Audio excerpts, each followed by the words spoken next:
Hey Edge viewers, have you ever imagined what it would be like to breathe underwater? Or what about detecting a disease before it grows worse? In this week's episode, we ask swimmers their opinion. It will be very beneficial. All this and more on Edge News.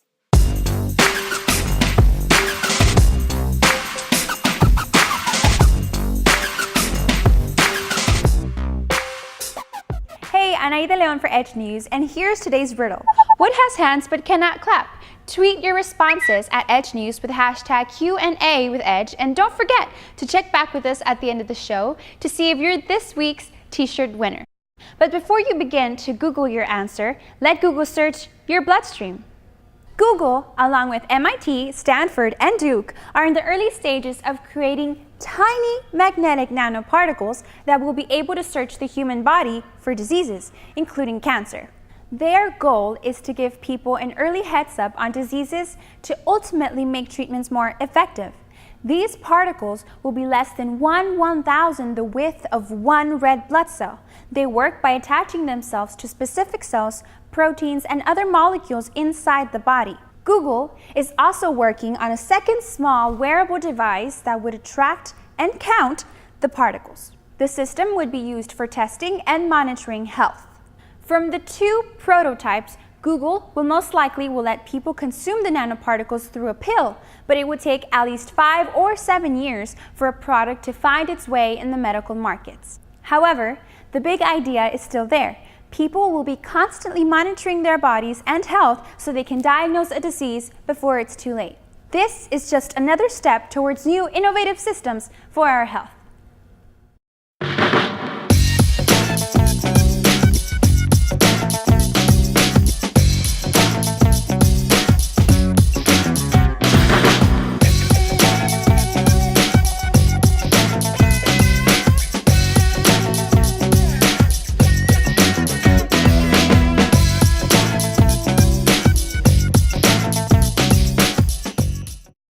We're back again, and with me today is Priscilla Lozano to give you a story about crystals allowing us to breathe underwater. So hold your breath and dive into this. Thanks, Anaí. Well, here's a scoop. Breathing underwater has been a fascination for humans throughout all of time.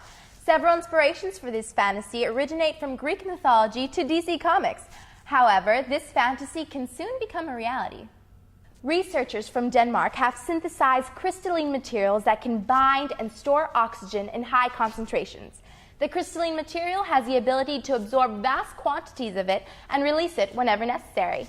It is able to filter and concentrate oxygen from surrounding air or water. The key element to the new material is cobalt bound in an organic molecule.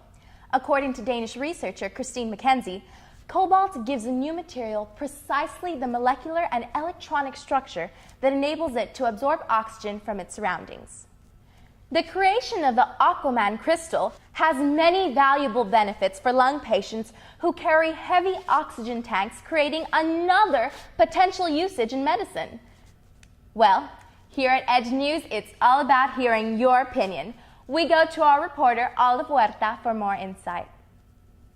Hey Edge viewers, Olive Huerta here, and as scientists begin to develop the Aquaman crystal, we are curious to know swimmers' thoughts.